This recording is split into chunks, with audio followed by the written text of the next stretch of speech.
Então tá bom, porque eu pensei que tinha aqui.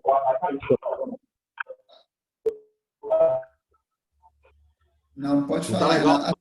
A sua Eu conexão tô no seu. está dando umas congeladas. Talvez, se você desligar o vídeo, talvez que melhore um pouco.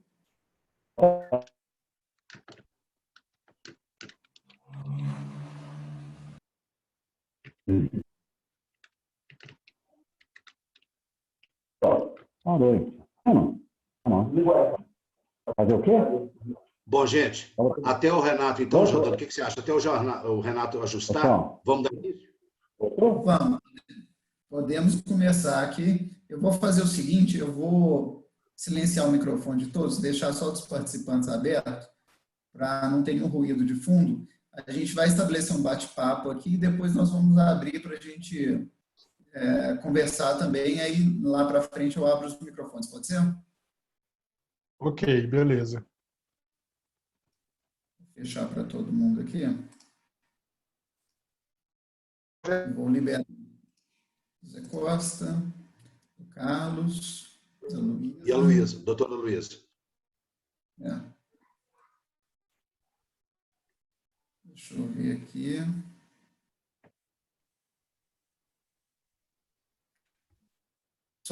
Não, ok. Então, nosso corpo está aberto agora, podemos começar, Zé Costa. Por favor, fique à vontade. Bom, então vamos lá, fazer as apresentações. Primeiro, um prazer recebê-los todos aqui. Mais uma reunião, né? Daqui para frente a gente vai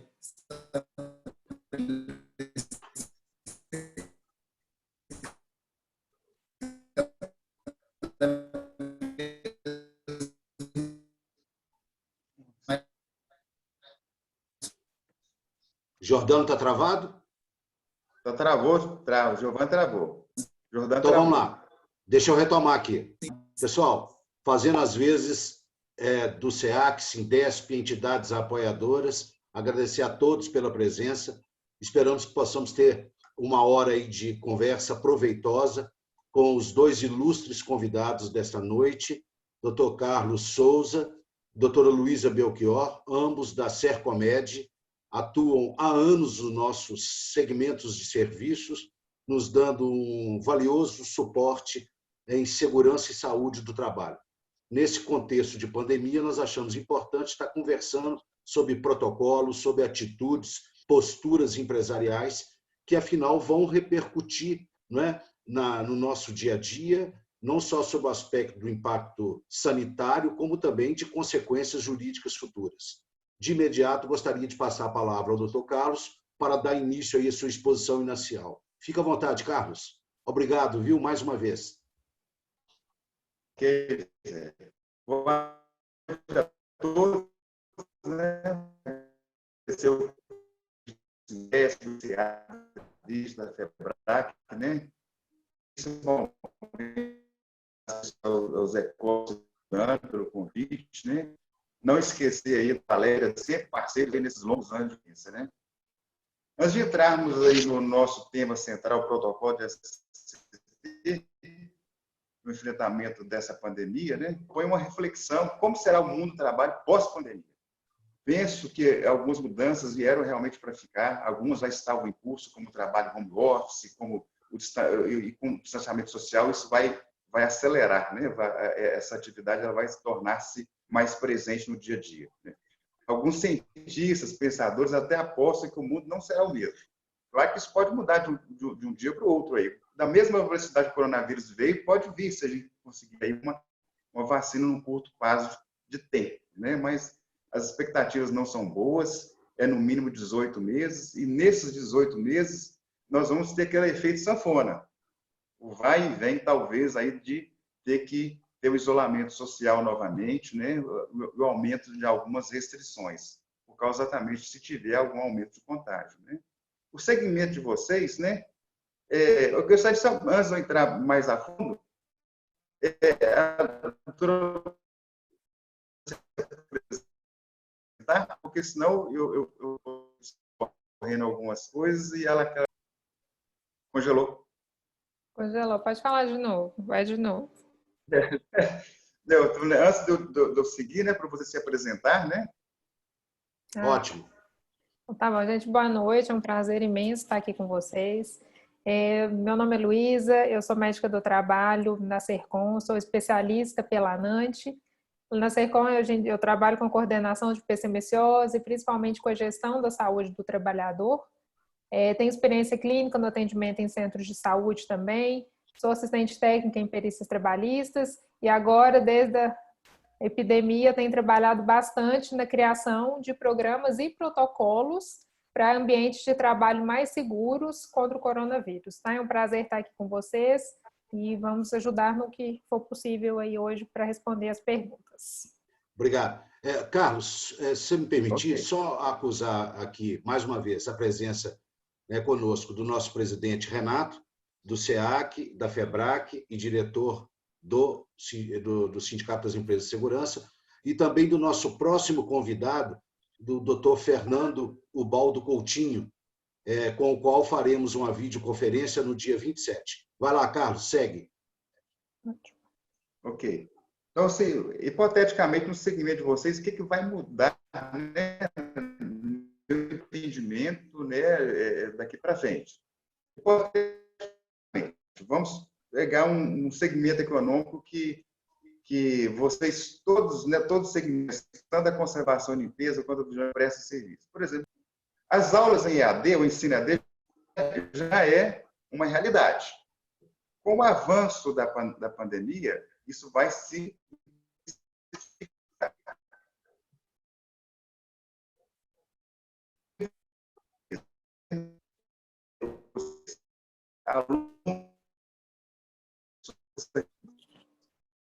nos espaços tradicionais, nas escolas, isso é menos trabalho que às vezes não. Então, temos que repensar todas essas questões, sabe? E aqueles trabalhadores que vão estar Carlos, nos seus postos de trabalho têm que ter protocolos diferenciados de... Oi? você Oi? travou, eu acho melhor talvez você desligar o seu vídeo para a gente conseguir pelo menos te ouvir, porque o vídeo acaba carregando um pouco mais. Interromper o vídeo aí, Eu vou que a fazer gente isso. fica te escutando. Eu vou desabilitar. Ah, ótimo. Melhorou? Desabilita aí, eu vou desabilitar também, que a gente consegue conversar melhor. Vamos lá. Ok, Melhorou, Carlos? Carlos, pode ir. Pode ir? Pode. Tá, ok. Então, eu estava exemplificando o seguinte vocês, né? Vamos pegar um cliente comum a todos, uma instituição de ensino. Então, a modalidade de ensino EAD já era uma realidade, mas estava se arrastando, né? Não estava efetivamente solidificada. Com o avanço da pandemia, com o coronavírus, a tendência é que serão menos postos de trabalho, na verdade, né? Eu acho que o Carlos, a conexão não está. Doutora Luísa, será que a senhora poderia retomar? Posso, vamos lá. Então, falando da questão dos... Na verdade, eles estão falando até que tanto os escritórios quanto o EAD, que o Carlos estava comentando, que é a questão do ensino à distância, é que a gente foi obrigado a antecipar em 10 anos o que aconteceria, que eles programavam que daqui a 10 anos a gente começaria a trabalhar mais em casa, teria mais essa questão do EAD estabelecido. Então, que a gente adiantou em 10 anos esse cenário. E isso poderia acabar, isso pode acabar, assim, diminuindo um pouco os postos de trabalho, né? Mas isso é pensando em questões a longo prazo, mas pensando no amanhã, daqui a um mês, porque o coronavírus pegou todo mundo de surpresa, todo mundo teve que se adaptar de uma forma muito rápida. Então, talvez, isso são projeções, né? Mas talvez o brasileiro não se adapte, não se adeque a outras realidades que a gente tem visto em mundo afora. Então, são mais ou menos são expectativas que o coronavírus criou, né? De novas formas de trabalho, de novas formas de comunicação, inclusive essas plataformas de de reuniões online, isso tudo está muito hoje em dia no nosso dia a dia, coisas que talvez muitos de vocês aqui que estão escutando a gente nunca imaginaram ter que fazer isso na vida. Um dia está todo mundo aqui fazendo reuniões virtuais. Então, são muitas coisas que mudaram e, além disso tudo, a gente tem que pensar, em primeiro lugar, na saúde do nosso empregado, tanto nos terceiros quanto nas nossas empresas próprias. Então, a gente vai falar um pouco em relação a essa criação dos protocolos que todo mundo tem que seguir e esses protocolos virem especialmente de cima, dos órgãos do Estado, das prefeituras, do Ministério da Saúde, do Ministério da Economia, para poder mais ou menos balizar o que a gente vai fazer e colocar em prática nas empresas. Pensando primeiramente na questão da saúde do trabalhador, no bem-estar de todo mundo, e depois a gente vai tocar um pouquinho também no assunto da questão da decisão do STF.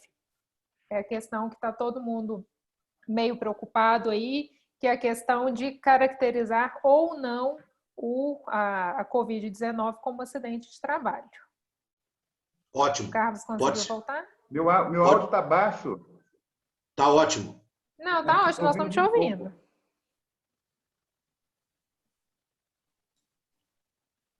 Carlos? Pode seguir, Carlos. Está muito baixo, eu não estou ouvindo quase nada. Mas a gente está te ouvindo. Pode falar tranquilo que a gente está te ouvindo. Tá. Então, é importante frisar nisso que a doutora Luísa tocou aí, no reconhecimento dos riscos daqui para frente. Valorizar mais o técnico de segurança do trabalho, que ele vai ter um trabalho mais criterioso, mais minucioso, porque o levantamento ambiental para a elaboração do PPRA já é da legislação, ele tem que ser por estabelecimento. E saber muito descrever a atividade que o profissional está fazendo. É muito comum nós nos depararmos com o PPRA da vigilância que está assim, atividade do vigilante, zelar pelo patrimônio, e só. Não. Tem que saber o que é o prescrito, o que é o real, o que realmente o vigilante faz. Qual a atividade dele? Destrinchar bem essa atividade para criar protocolos de segurança para combater aí, para evitar o contágio do coronavírus, né? Porque, como a Luísa falou, citou aí agora, o STF reconheceu como doença do trabalho, mas temos que ter saber diferenciar aí o nexo causal.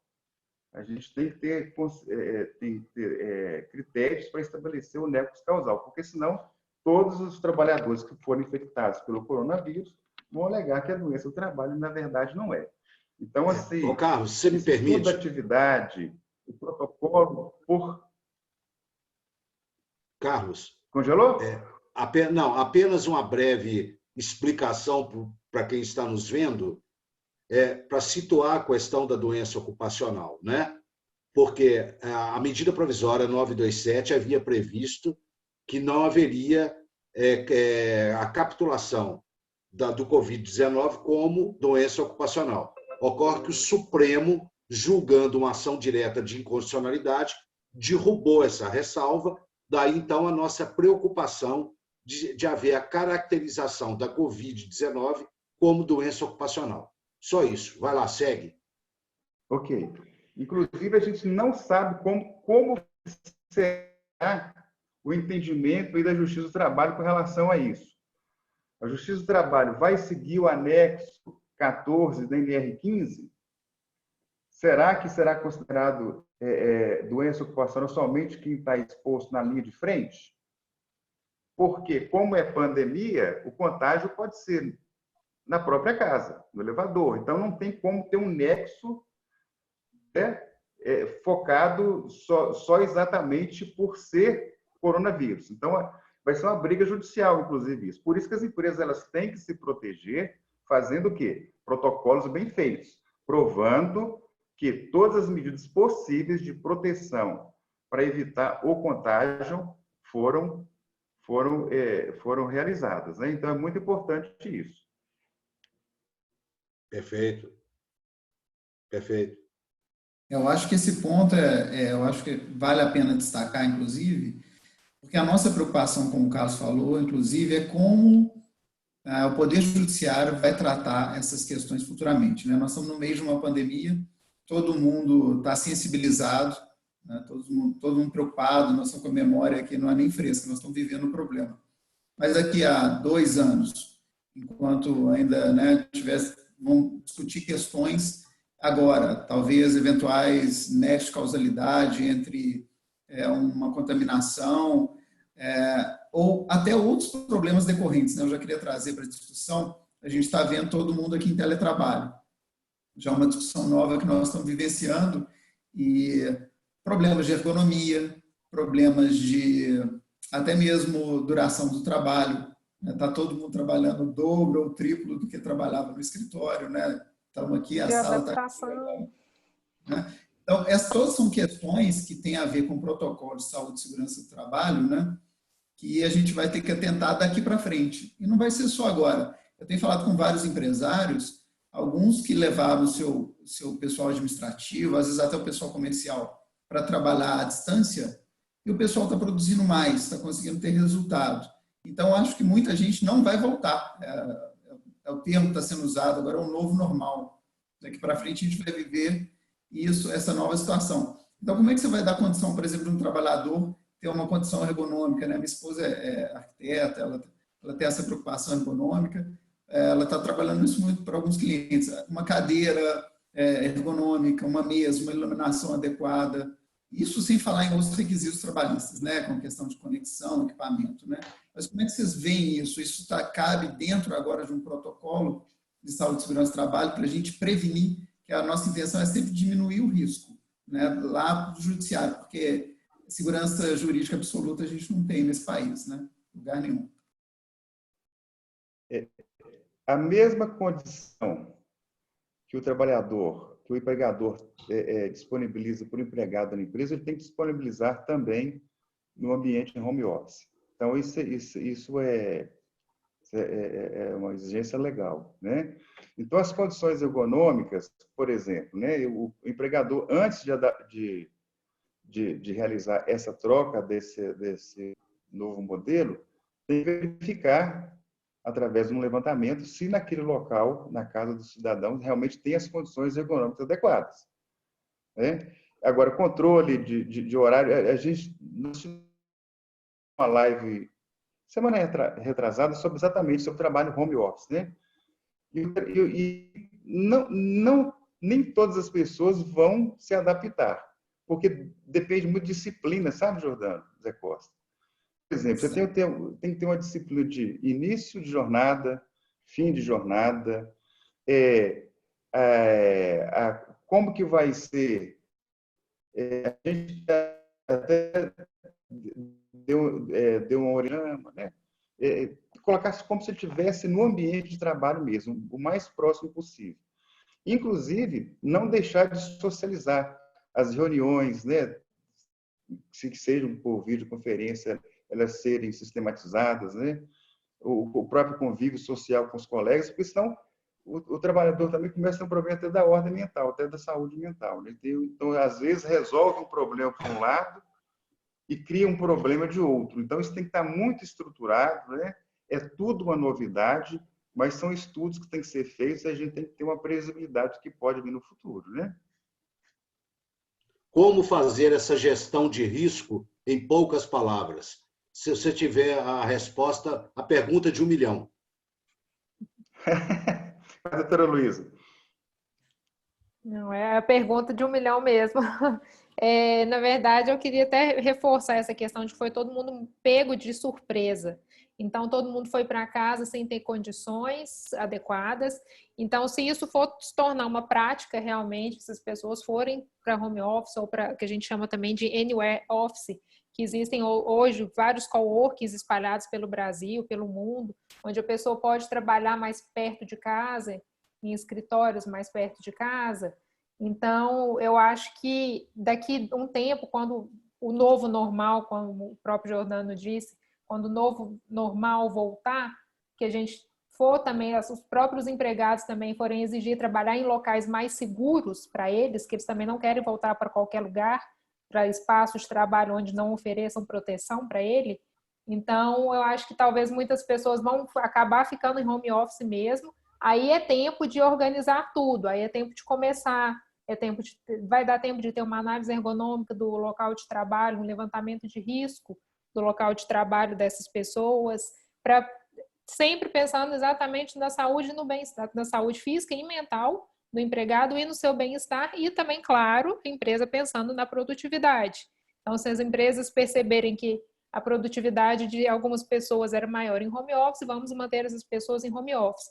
Então, acho que também tudo questão de diálogo, eu acho que são muitas mudanças que vêm para melhorar o sistema de trabalho, o nosso sistema de trabalho, e a gente começando, fazendo a coisa certa, fazendo o levantamento, investindo sempre no bem-estar do empregado, a gente já ganha, já está lá na frente. Sim, vamos lá. Nós abordamos um pouco essa questão do home office. Agora, todos nós sabemos que nós temos aqui espectadores que exercem atividades essenciais, como a área de segurança, né, de direito, porque há decreto assim estipulando, e, de fato, o asseio e conservação, né? Porque o faxineiro continua lá no posto de serviço, assim como o porteiro e etc. Esses profissionais, em que medida que a preocupação dos nossos associados, SEAC, Sindesp e outras atividades essenciais, indústrias, etc., em que medida elas podem e já deveriam ter iniciado esses protocolos? Carlos? A meu ver, tá, Zé Costa. Por exemplo, um grande problema que nós temos é o transporte. O transporte desses trabalhadores para os locais, né, de prestação de serviço. As empresas poderiam estar mudando a organização do trabalho quanto ao horário? Hipoteticamente, o que já acontece aqui? A maioria dos escritórios, aquele famoso horário comercial, por que todas as empresas, a grande maioria, tem que adotar de 8 às 17? Será que não poderíamos começar um turno mais cedo, terminar mais cedo, para que nós colocássemos os trabalhadores em outros horários para diminuir a aglomeração do transporte público? São medidas que podem ser tomadas pelas empresas. Um exemplo também, claro, também as empresas que têm restaurantes, né? Aquele horário de meio-dia a 1, todo mundo aglomerado, vai ter que mudar essa grade. Fazer uns horários de 20 em 20 minutos, por exemplo, e espalhar esses trabalhadores em outros horários, né? Para que não tenha aglomeração. Então, são medidas administrativas que as empresas têm que começar a repensar com relação a isso. E em relação às EPIs?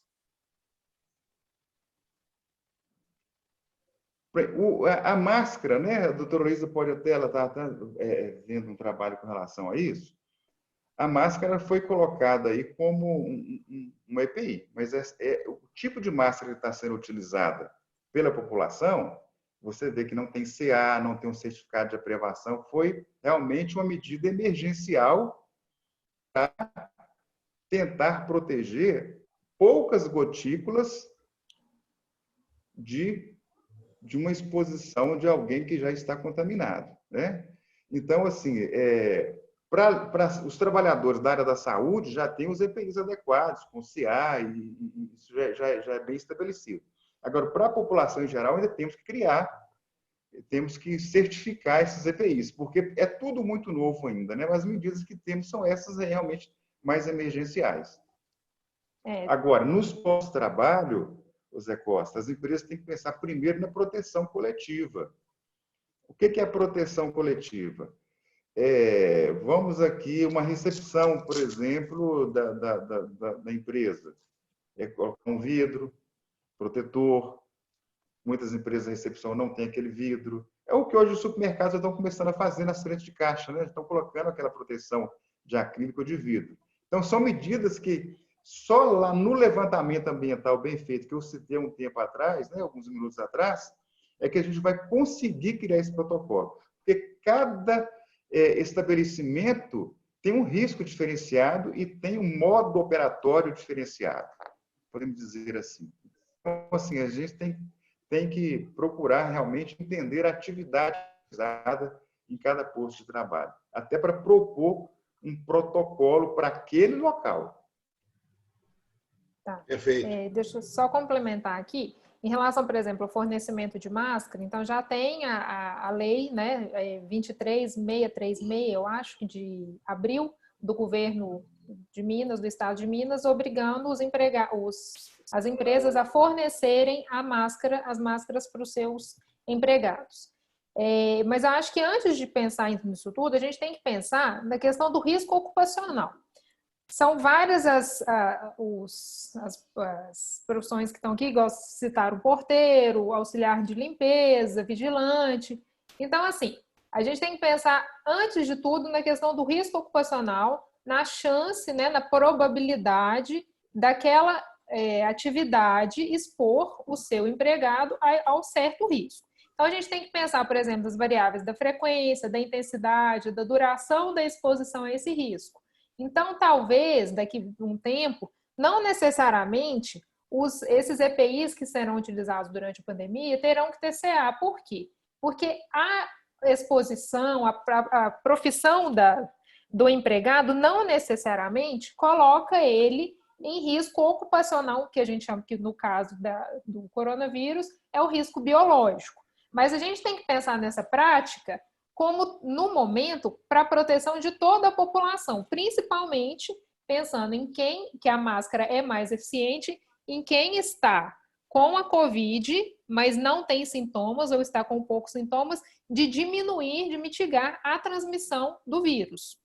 Tá? Então, tem essa questão da máscara, tem a questão daquele face shield, que é aquele plástico na frente assim, do rosto.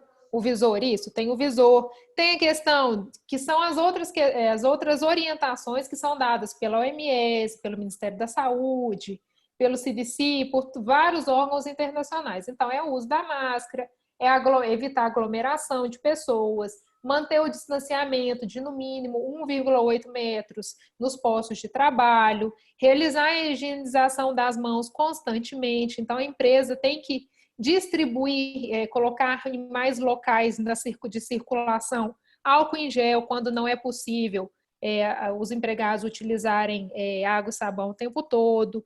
Na hora do almoço, igual o Carlos falou, evitar aglomeração. Então, são todas essas recomendações que já vêm da OMS e do Ministério da Saúde, da Anvisa, que são acumuladas que a gente acumula com as questões do próprio serviço. Questão, por exemplo, do ar-condicionado, deixar o ar-condicionado ligado ou não, abrir as janelas, a questão do próprio distanciamento nos locais de trabalho, alterar os horários de entrada e saída do trabalho, e orientar sempre os empregados sobre a prevenção e as formas de evitar a contaminação.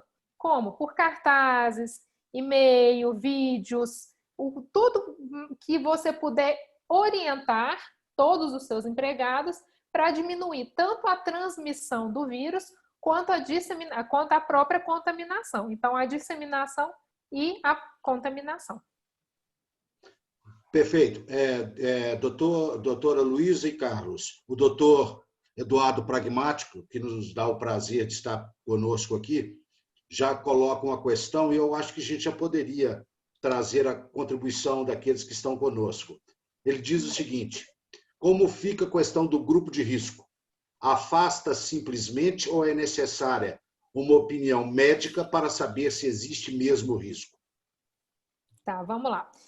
Na última atualização do protocolo do Ministério da Saúde, eles colocam como doença de risco, como grupo de risco, né? São doenças cardíacas descompensadas, doenças imunossupressoras, gestação de alto risco, idosos com idade, pessoas com idade acima de 60 anos, doença renal grau 3 e 4 e algumas outras coisas. Então, assim, primeiro que a gente tem a questão do afastar. A gente vai afastar. Quem vai pagar o empregado que está afastado? A gente ainda não tem nenhuma medida do INSS que obrigue o INSS a pagar esses dias. De início, Perfeito. quando começou todo o debate, eles falaram que o INSS iria pagar, inclusive, os 15 primeiros dias. Mas isso não foi para frente, não foi criada nenhuma medida provisória, nada em relação a isso. Então, o que fazer? Primeiro que talvez seja necessário, talvez seja necessário, não, é necessário que o empregado apresente na empresa um relatório do médico que o acompanha, né, visto que são doenças que necessitam de acompanhamento, que são doenças graves, um documento falando isso, um relatório, o médico do trabalho da empresa vai avaliar.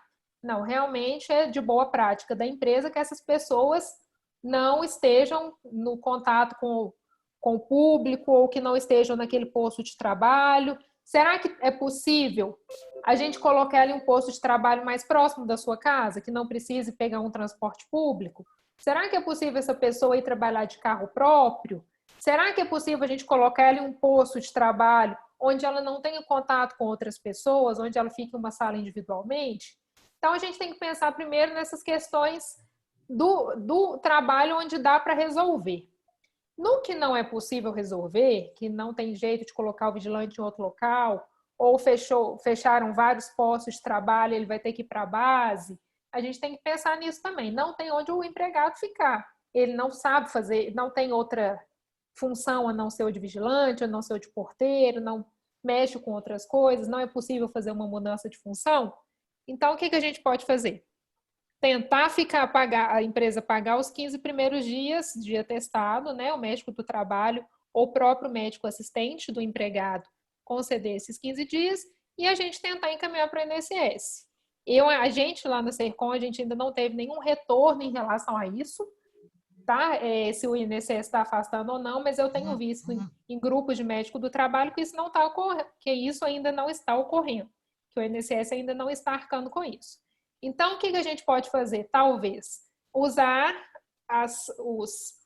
algumas das propostas do governo, que é como suspensão do contrato de trabalho da pessoa, ou mesmo diminuir a jornada, colocar ela em um horário de trabalho onde ela fique menos exposta aos riscos. Então, a gente tem todas estas saídas, mas caso a caso é pensado separadamente.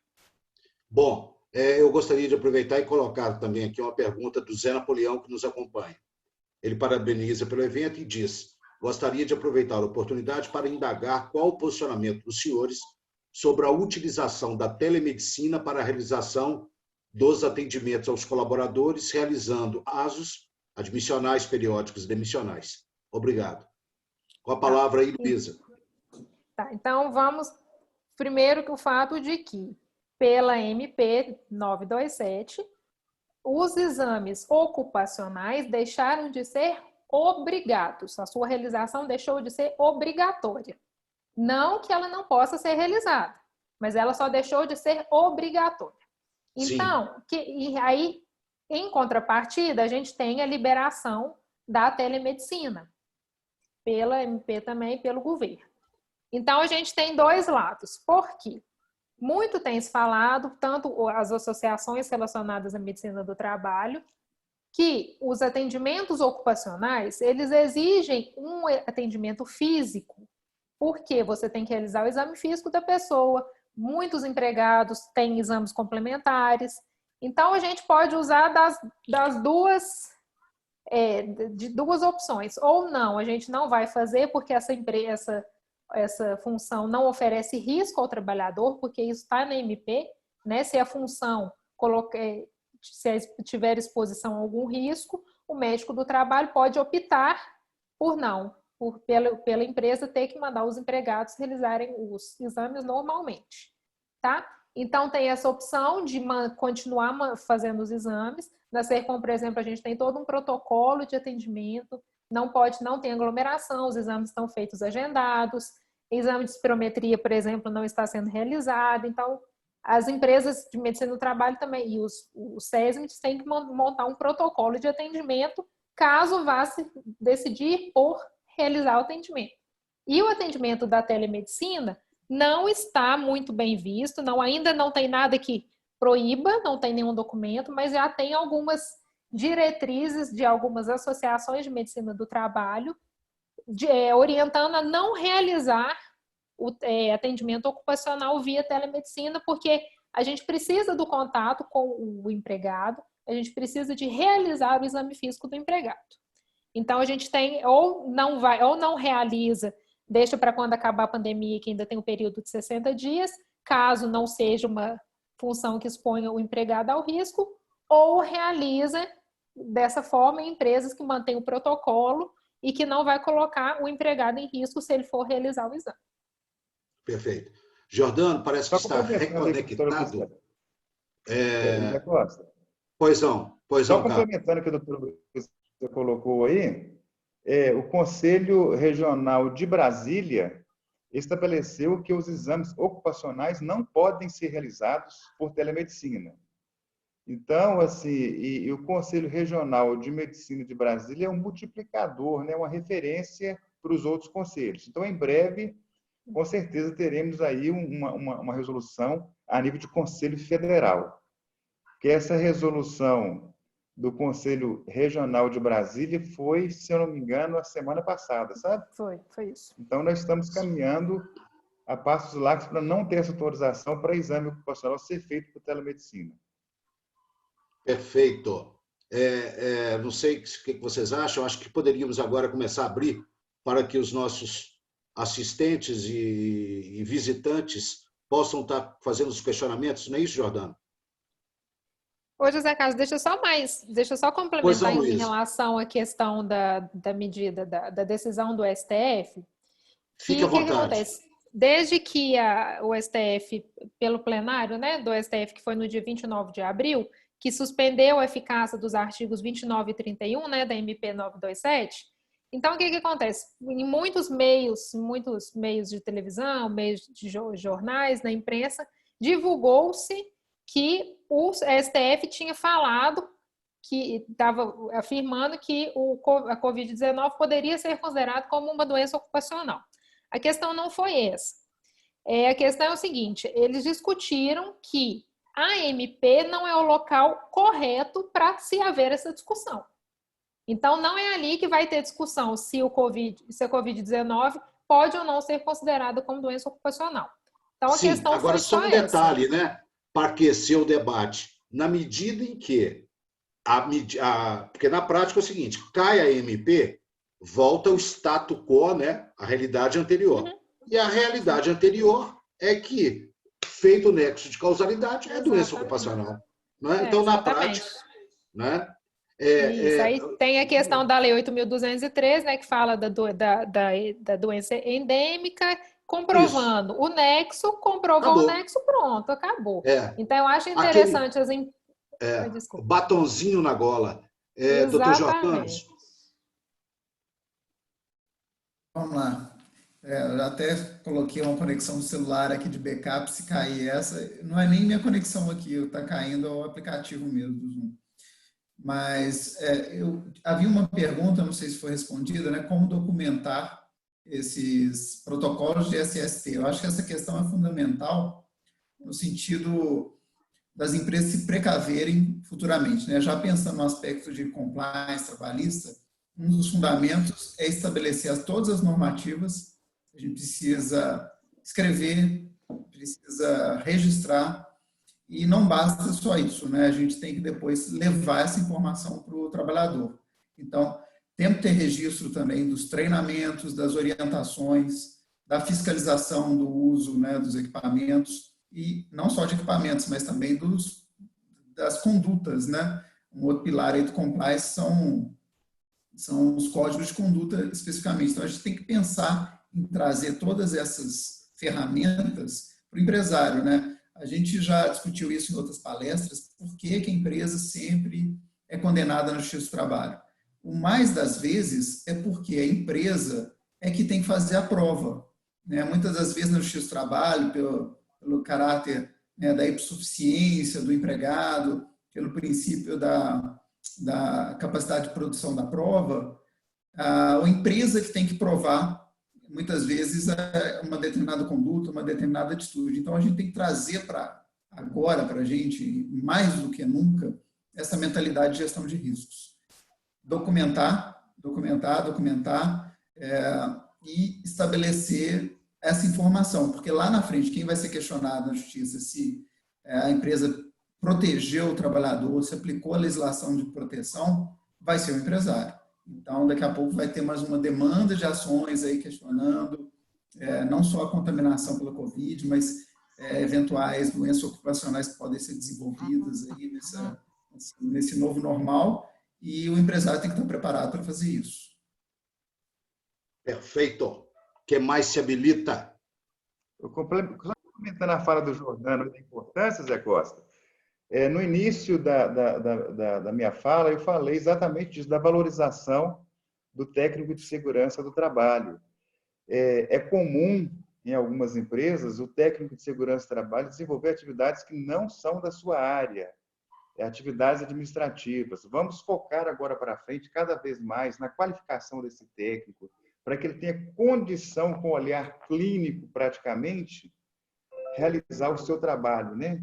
de auditoria desses protocolos. Não adianta você elaborar protocolo também se você não tem uma auditoria permanente com relação ao cumprimento desse protocolo. Eu acho que o que o Jordano está falando aí, ele colocou muito bem, aquele conceito de malus e bônus, né? Então, hoje o empresário ele tem que provar, né, que ele protegeu esse trabalhador. E os treinamentos, a boa gestão de SST é muito importante.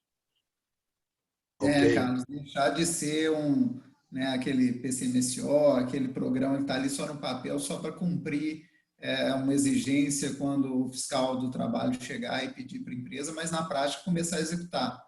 Acho que isso é mais um efeito de transformação. A gente está vendo a transformação digital. Com certeza.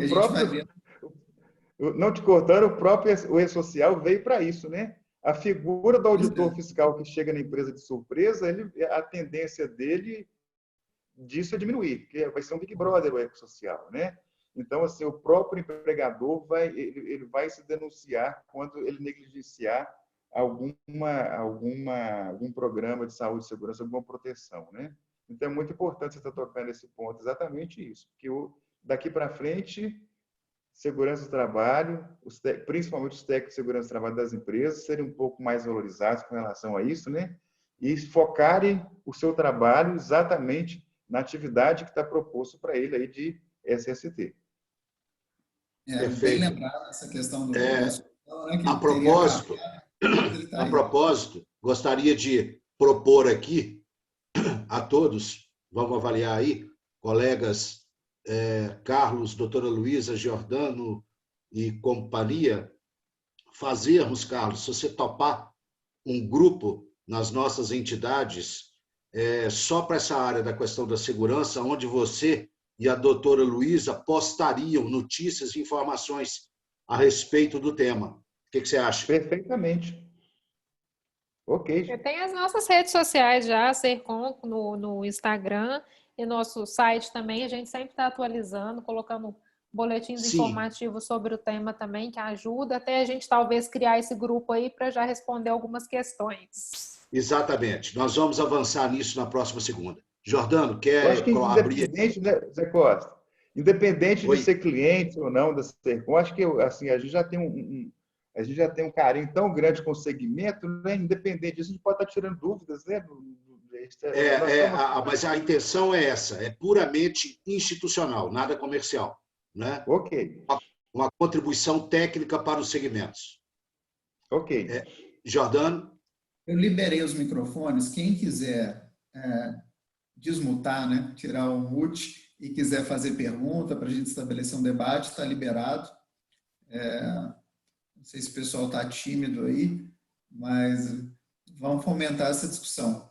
Inclusive, Zé Costa, a gente tinha até um roteiro pré-estabelecido. Eu não sei se a gente abordou todos os pontos. Eu acho que basicamente sim. Discutimos questão essa última decisão do STF, que gerou tanta dúvida. Você chegou a falar da sua experiência da elaboração dos protocolos mesmo de SST? Uma notícia, né, para para os assistentes, eu tenho tido uma experiência, viu, Carlos, Luísa, com a indústria de alimentos e que está nos desafiando a estar desenvolvendo os protocolos. Então, nós estamos vivendo isso na prática. Nossa equipe jurídica, integrada com a área de segurança, medicina na empresa. Então, está sendo uma experiência muito rica. E a gente vê que é muito dinâmico, né, o estabelecimento das condicionantes nesses protocolos. E, eventualmente, a gente pode estar compartilhando isso também neste grupo nosso. Tá? Ok. Essa semana mesmo, o Ministério da Agricultura, você sabe disso, você presta serviço para a rede frigorífica, soltou as diretrizes, né? E Sim. dentro dos frigoríficos ainda tem um fiscal ali o tempo todo, que é do CIF, né? Que fica o tempo todo ali. Não. Cobrando Lá eu tenho 10. né? Lá eu tenho 10. E quem paga sou eu. Exatamente. Vamos lá. Segue o barco. Eu não sei se o pessoal quer manifestar. Abri aí para as perguntas. Mostrem as carinhas aí, pessoal. O pessoal quiser aparecer agora. Não sei se a conexão melhorou também. Não sei se a gente estava concorrendo com alguma live hoje. O Eduardo já sinalizou ali, levantou um joinha. Eduardo, vai lá. A sua participação é enriquecedora. Vamos lá. O Eduardo, inclusive, né, ele assessora lá em Fortaleza a FEComércio, né, Eduardo? Vocês vão fazer uma live segunda-feira sobre essa questão, né, saúde, segurança e trabalho também. Se quiser convidar o pessoal, depois você posta qual vai ser aí no chat o perfil que vai ser exibido, para o pessoal acompanhar também.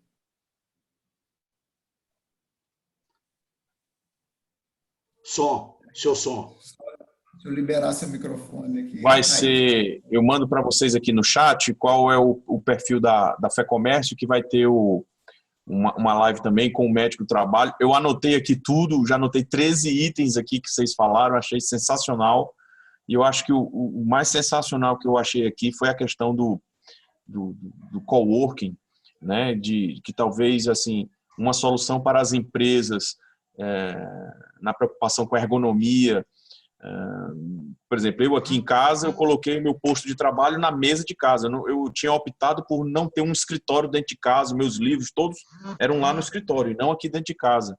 E essa questão do coworking é interessante, porque o coworking pode estar todo preparado para cumprir a NR17, lá o anexo, ergonomia, as cadeiras, mobiliários, etc. E isso faz com que também evite o transporte público, né? Então seria um espaço do trabalho, mas que não seria o espaço da empresa, né? Mas um espaço de trabalho diferente do espaço da casa. Isso até por questão também para evitar psicopatologias, né? Porque é difícil de acomodar as tarefas de casa com as tarefas do trabalho. Mas eu queria dar os parabéns. Inclusive, eu estou no horário da minha aula, eu já pedi para os alunos esperarem um pouquinho, porque o debate aqui está muito enriquecedor, tá?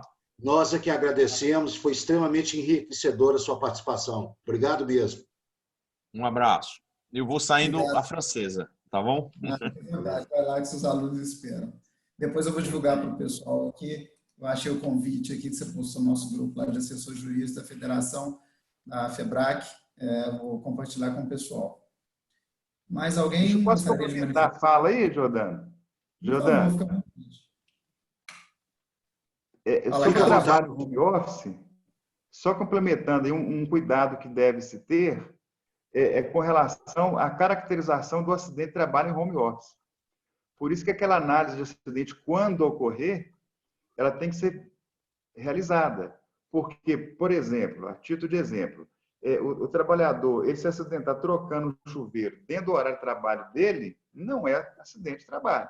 Então, tem que ser... Porque o que acontece? Se tiver um acidente de trabalho, o trabalhador vai ter aí um ano de estabilidade. Então, mais uma vez, a segurança do trabalho, mesmo em trabalho em home office, tem que estar atento a essas questões. Tem que criar um protocolo também para investigação de acidente quando ocorrer. Ô, Carlos, nós temos que tomar cuidado de explicar para não tropeçar na bolinha do neném, não é? Exatamente. Chutar o cachorro, tropeçar sei lá onde. Esse é Os outro acidentes problema. domésticos não podem ser caracterizados como acidente de trabalho. Então, tem que ter um corte aí. Mas uma coisa que muita gente não vê a hora de voltar para o escritório é porque está trabalhando em casa sem estrutura adequada e com menino ainda que não está no colégio, né? Então, aqui, a coisa mais comum hoje em dia na live passar a criança aqui do lado, para o pessoal falar com a gente. Estou sentindo falta da participação da Rafaela, do Rodrigo, do pessoal aí. Cadê a Rafaela? Você está Temos um quietinha aí? comentário. Rafaela, Tô acho que aqui, está Zé tomando Costa. chocolate quente. Quem dera, tô aqui, tô ouvindo. Jordano, entendo demais a história da criança, eu não aguento mais. Meu Deus, quando as escolas vão voltar. Toda live tem um menino passando do lado, não tem jeito, né? Até uma série Não, lá, fala não. Porta dos Fundos, excelente sobre o pessoal fazendo live, fazendo videoconferência em casa, né? Contribui aí com alguma coisa aí, Rafaela, para a gente? Eu mantenho minha posição assim, sobre a caracterização do acidente do trabalho, né? Que eu acho que a gente tem exatamente o que eles disseram, que a obrigação é do empregador. E assim, aquilo que o Jordano vem falando sempre, né? A gente não está agora com memória fresca, a gente está vivendo a própria pandemia, né? E assim, eu por muito tempo, assim, no início dessa pandemia, eu achei que a gente viveu uma história no direito do trabalho, que eles iriam trazer o princípio do direito empresarial, que é o princípio de preservação da empresa, e fazer uma análise hermenêutica do mesmo do direito do trabalho com esse princípio, sabe? E não é muito isso que eu tenho sentido que vai acontecer, não. Eu acho que eles vão continuar, a Justiça do Trabalho vai continuar sendo a Justiça do Trabalho e a obrigação vai continuar sendo do empregador de garantir que o empregado fique em casa. A gente tem recebido lá na empresa, gente, não estou brincando, atestado de pressão alta, assim, quase 3, 4 por semana. Como é que você mantém o empregado trabalhando com pressão alta? Porque aí, assim, às vezes ele não tem contato com ninguém, a atividade dele, né? O lugar que ele trabalha está todo fechado, mas ele tem que pegar o ônibus, aí como é que você fala? Você vai contra o atestado do médico que fala que ele tem pressão alta, portanto, deve ser passado das atividades laborais. Aí você manda o cara desse trabalhar, aí ela vai fazer compra no domingo, coronavírus. Morre. O que você vai falar na sua defesa? Falar, não, eu recebi o atestado médico, mas é porque eu analisei o atestado médico e achei que meu ambiente era seguro. Sabe, não tem muito jeito, assim, a Justiça do Trabalho sendo a Justiça do Trabalho. Isso aí. Mas aí a importância também do acompanhamento desses casos pelo médico do trabalho da empresa, né? Porque ele pode, junto com o médico assistente ou com o próprio empregado, decidir pelo que fazer, porque, igual eu te falei, o Ministério da Saúde coloca algumas doenças como doenças de risco, porque senão realmente vai todo mundo chegar lá falando que pessoas que antes nunca trataram a pressão na vida, porque nunca acharam importante, nunca deram importância, agora resolveram dar uma certa importância para a pressão alta exatamente para poder afastar do trabalho. Então, existem esses casos também. E documentar tudo, igual a gente falou, documentar tudo, todas as informações que vocês passam, todas as mudanças que foram realizadas na empresa, tudo que a empresa fez, até aferição de temperatura, fornecer máscara, todas as ações da empresa para mitigar, para diminuir a chance do risco de contaminação no trabalho, vai ser uma prova, um documento a favor da empresa se ali na frente surgir alguma ação judicial em relação a isso. As empresas de terceirização, normalmente a gente tem um problema porque os nossos empregados não trabalham na sede da nossa empresa, eles normalmente trabalham em outro lugar. E é praticamente inviável você contratar alguém para poder ficar nesse posto de trabalho fiscalizando a utilização do EPI, entendeu? Então é muito difícil, assim, porque você manda a máscara, mas qual é a garantia que a gente tem que eles estão usando? Não sei. Não, exatamente. Então tem que treinar, demonstrar que treinou, fazer assinar papel, mandar e-mail, passar vídeo. E aí, porque também a gente não pode ser pai e mãe de ninguém ficar passando a mão na cabeça o tempo todo e chamando a atenção, né? Então, eu acho que também as pessoas, algumas, assim, a gente tem visto que as pessoas estão acabando estão preocupando com a própria saúde, né? Então, assim, eles querem usar máscara, alguns não usam direito, mas eu acho que é tudo uma questão de educação também. E a própria empresa tem esse papel de educar os empregados, né? E de mostrar para eles que não é só uma doença, não é só uma gripe, que é uma doença mais grave, que todo mundo tem que fazer a sua parte. Não é só a empresa fazer a sua parte. O empregado também tem que fazer a sua parte. Questão de cultura, né? Como o Carlos falou logo na abertura. Essa é a questão fundamental, é mudar a cultura. Porque a gente vai no supermercado, está lá o funcionário repondo na prateleira, usando a máscara no pescoço. O empregador está lá, está insistindo, está usando, coloca a proteção no caixa, mas o próprio empregado não usa. Então, é porque não tem a cultura, nós precisamos estabelecer isso. Eu queria aproveitar, Jordano, só antes que alguns já começam a precisar de se ausentar, dar a notícia que no dia 27 nós vamos realizar outra videoconferência, mais uma vez com o apoio inestimável, né, das entidades nacionais e com esse patrocínio técnico do SEAC e do Sindesp, com o doutor Fernando José Coutinho, que é médico, e vai ser um olhar da medicina sobre a pandemia, né? Eu acho que também nós precisamos de, como cidadãos, estar nos situando sobre todas, como surgiu, quais são as perspectivas, vacinas, também passando por essa questão das prevenções sanitárias. Então, dia 27, 18 horas. Segue aí, colega. Você está congelado aqui para mim. Ó. Não, vocês não vão acreditar. Acabou a luz está voltando agora. Aqui. Acabou de dar um estourou. Hoje o negócio está bacana. Roça? Não, mas voltou, né? Conta. Não, já voltou. Está sem som. Oi, não, voltei aqui. Vocês estão me ouvindo? Então, né? Estamos. Ah, não, beleza. Deu um pique de energia aqui, eu não sei o que aconteceu. Hoje a bruxa está solta por aqui. Eu vi aqui no chat, né, um amigo, o Léo Salles, fez alguns comentários interessantes. Meu chat acabou de fechar aqui. Eu acho que ele poderia até manifestar para a gente aí as impressões. Cadê o Léo? Não sei se ele está preparado. Eu não sei se ele continua aqui também. Talvez ele já tenha saído. E agora eu estou aqui pelo celular. Ok. O Léo fez ótimas observações no chat. Se ele pudesse entrar. Eu não estou... O Léo, eu estou visualizando. Tá sem som, Léo. Vai. Estamos aqui. A Ludmila postou agora aí uma pergunta. É só uma colocação dizendo sobre o pessoal que coabita, trabalhador que coabita com quem é do grupo de risco. E eu queria ouvir da doutora Luísa qual é a posição dela em relação a isso. Porque lá na empresa a gente também adotou o protocolo de afastar o empregado. Na verdade, assim, é uma recomendação de que, pensando em quem trabalhar, em quem vai trabalhar ou quem vai ficar em home office, a gente fazer meio que um escalonamento. Primeiro volta ao trabalho ou vá para o trabalho quem não tem nenhuma condição de risco e quem não mora com pessoas que são do grupo de risco. Então, assim, uma hora ou outra, a gente vai ter que acabar voltando essas pessoas para o trabalho, né?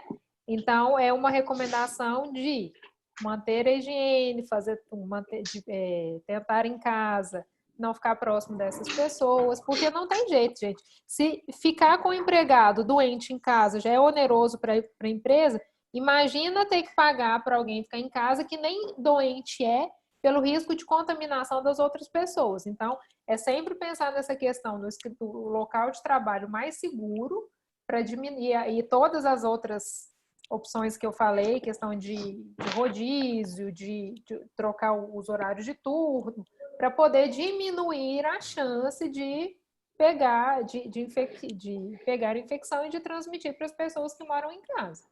Né? Eu acho que é uma coisa que ao pé da letra, infelizmente, não dá para cumprir todo mundo não, porque pensando que aproximadamente muitas, não sei quantos % da população brasileira tem alguma doença de risco, e vocês estão falando, igual a Rafaela falou, que hoje em dia, pressão alta, eles já estão levando um relatório para não trabalhar, então ninguém vai trabalhar. Perfeito. Leonardo. Fala aí. Opa, boa noite. Boa noite. O que eu percebo nesse momento é que a gente vê a teoria na prática.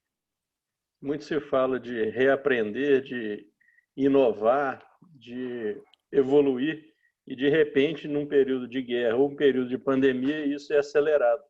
A gente está vivendo aí 100 anos, 10 anos a 1000, né? Porque tudo é novo.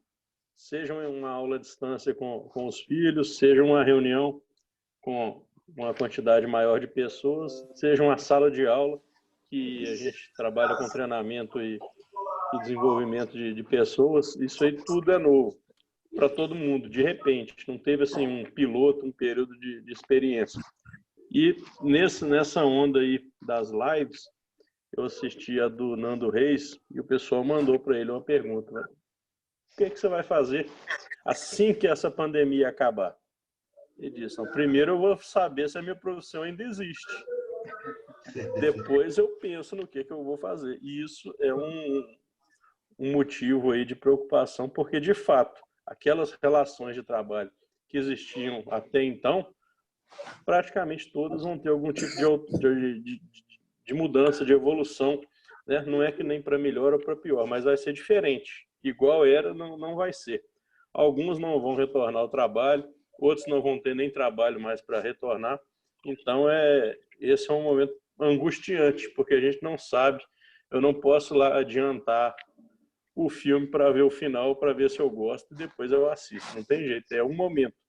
É hoje, é amanhã, depois de amanhã, cada etapa é uma bomba. Se você se Jornal Nacional, é mais bombástico ainda, né? Então, nesse momento, eu recebi ontem uma frase assim, e se a gente fosse o vírus e o vírus seja a vacina? Que é um momento de reflexão. Pode ser, né? Vai que tem alguém aí olhando por nós aí num âmbito superior. Paralelo. Esse povo não tá indo bem, não. Eu acho que a gente tem que dar uma parada, né? Forçado ou não, esse é o momento. Então, é de reaprender mesmo, e eu costumo dizer que é de paciência, porque a legislação vai ter problemas para acompanhar isso. Por quê? Porque ela ainda não tem nem sobre o que legislar. Essas relações todas vão estar alteradas. Então, é um momento realmente de paciência e de entendimento, compreensão e mesmo exercício de empatia. Porque tem gente que não pode ficar em casa sem trabalhar porque vai morrer de fome. Tem gente que sai porque está aproveitando o momento dizendo que precisa. E tem gente que realmente pode ficar lá 6 meses na quarentena. Então, né, não tem uma regra, não tem um padrão e uma régua para a gente medir isso aí. E a legislação vai acompanhar isso de forma, eu acredito que mais lenta do que a gente espera, do que seja necessário. Mas, né, eu não vivo aí nesse meio. Meu escopo é treinamento e desenvolvimento de pessoas. Então, a gente vê essa angústia que já era, né, o mal do século, a depressão, a pressão alta, a ansiedade, vai piorar. A gente vai ter um momento muito pior. Depois as coisas vão se ajeitar. Esse depois é que a gente não sabe quando é. Mas é importante a discussão, a gente está aberto aí para compartilhar, né? E para se apoiar, um segurando o outro aí, mais ou menos como os 300 lá de Esparta faziam, né? O de um lado da esquerda protege o seu companheiro e a gente vai sair dessa. Só temos que esperar quando aí para ver como é que quem sobrar, quem viver, verá. Espero que sejamos todos, né? E estamos aqui para isso, para contribuir. Nesse momento, né, assim, realmente, quem está trabalhando em home office, ou aqueles trabalhadores que o trabalho foi interrompido aí por 60 dias. Eles não deixam entrar, tchau. Fica só nisso aqui. Ou diminuir a jornada, a gente tem que preocupar muito com a saúde mental. Porque essas pessoas realmente estão numa angústia.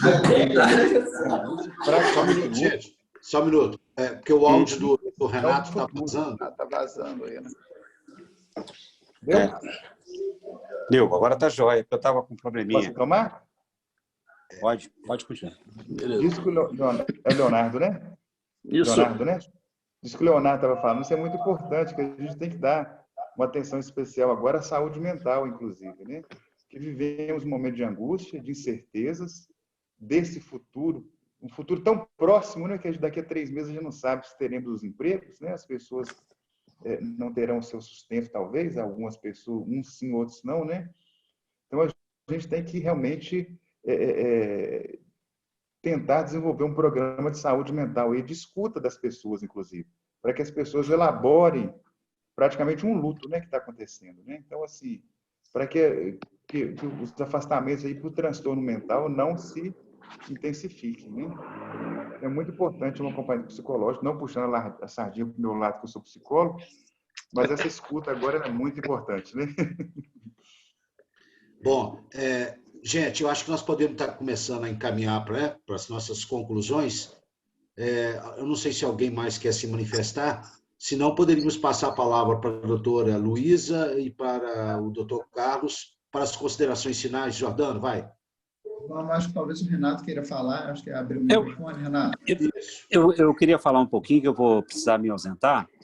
Eu queria o seguinte, parabenizar pela iniciativa, dizer desse debate de alto nível e que hoje em dia a maior preocupação que os empresários ainda não atinaram foi para a segurança e a medicina do trabalho. Eles estão preocupados com financiamento, com suspensão de contrato, estão preocupados aí com redução da jornada e estão esquecendo do principal, que é onde um grupo que nós se reunimos, que é o grupo de comitê de crise da FEBRAC, que nós já estamos enxergando mais na frente o risco que possa vir a acontecer. Eu até falei isso outro dia, das ações que podem vir a ter na justiça por causa de ser uma doença ocupacional, um acidente de trabalho, e as pessoas não estão, os empresários não estão minimamente preparados para isso. Acredito que pela crise vão passar, a maioria vai passar, agora não vão passar pela pós-crise. Muito obrigado, uma boa noite, mais uma vez, parabéns. Obrigado ao SEAC pelo apoio, ao Sindesp e às federações. Obrigado. Vamos, então, passar para o Carlos. Só fechou, né? Pronto. Carlos, não estou ouvindo. Nós estamos te ouvindo, pode falar. Ok? E agradecer, mais uma vez, né, o Zé Costa, Jordano, pela oportunidade de estar aqui com vocês, né, sempre no Sindesp, no SEAC, contribuindo aí com as questões da saúde e segurança no trabalho. Parabenizar por esse evento e dizer o seguinte: prevenção, nesse momento tão importante, treinamento, mudança de cultura, mudança de hábitos. Nós não sabemos realmente o que está por vir, né? É tenebroso ainda. Mas eu sou uma pessoa que sou muito esperançosa também. Eu acho que de toda tragédia a gente tira frutos e tira também coisas boas. Então, se a gente também ficar só na desesperança, aí nós vamos entrar num sofrimento psíquico. Então, não pode ser por aí. Então, nós temos toda uma vida pela frente, né? Essa crise, o Leonardo vai passar, né? O Renato falou, vai passar. Mas a gente tem que estar aí, as empresas têm que estar aí sempre pensando na proteção da saúde dos trabalhadores, né? Que são ali o ganha-pão de todo empresário, né? Então, vamos cuidar da saúde mental e cuidar da saúde dos trabalhadores e protegê-los. Doutora Luísa. Prepare-se para o pior, esperando o melhor, né, Carlos? Como? Não escutei. Prepare-se para o pior, mas espere o melhor, né? Com certeza. Mas cautelosos, porém otimistas. Exatamente. Doutora Luísa, por favor. Gostaria de agradecer o Jordano, o José Carlos, pelo convite, pela oportunidade de a gente poder colocar o nosso ponto de vista, o que a gente tem feito, e estamos abertos aí para qualquer dúvida que surgir, pode entrar em contato com a gente, que a gente pode ajudar aí no que for possível. Muito obrigada, boa noite a todos. Boa noite. Pessoal, aproveitando ainda Carlos e Luísa, se vocês permitirem, então, vamos ver, Jordano, na segunda-feira, a gente fazer um grupo apenas para receber, né, as postagens do Dr. Carlos, da doutora Luísa e das nossas orientações jurídicas sobre o aspecto. Vocês autorizam mais uma vez, colega? Com certeza. Claro, com certeza. Zé. Ok? Então, vamos pedir para os interessados, então, encaminharem Eu vou deixar o meu WhatsApp aqui nos comentários, meu número. Quem ainda não tiver interesse, então, de ingressar nessa, é uma lista de transmissão, né, Zé Costa? Vamos postar para não sobrecarregar, que ninguém aguenta mais lista, né, grupo no WhatsApp. Mas eu vou colocar aqui meu celular e vocês ficam à vontade para me adicionar e pedir para a gente entrar nesse grupo. Aí, para vocês aí. Vai lá. Foi. Aí. Alguém mais gostaria de fazer algum comentário? Zé, vou dar só parabéns para vocês pela reunião, agradecer, mas está na hora da minha criança jantar. E eu vou me ausentando. Tchau, gente. Obrigada. Tchau, boa noite. Parabéns. Boa noite. Tchau, tchau. Não, já deu. Obrigado a todos. Então, na próxima quarta-feira da outra semana, depois vai encaminhar o convite para a gente voltar e ter mais um encontro aqui para bater um papo. Isso aí. Obrigado a todos. Mais uma vez. Obrigado, Boa noite a todos. Obrigado, Sindesp. Tchau, boa noite. Tchau, tchau. Tchau, obrigado.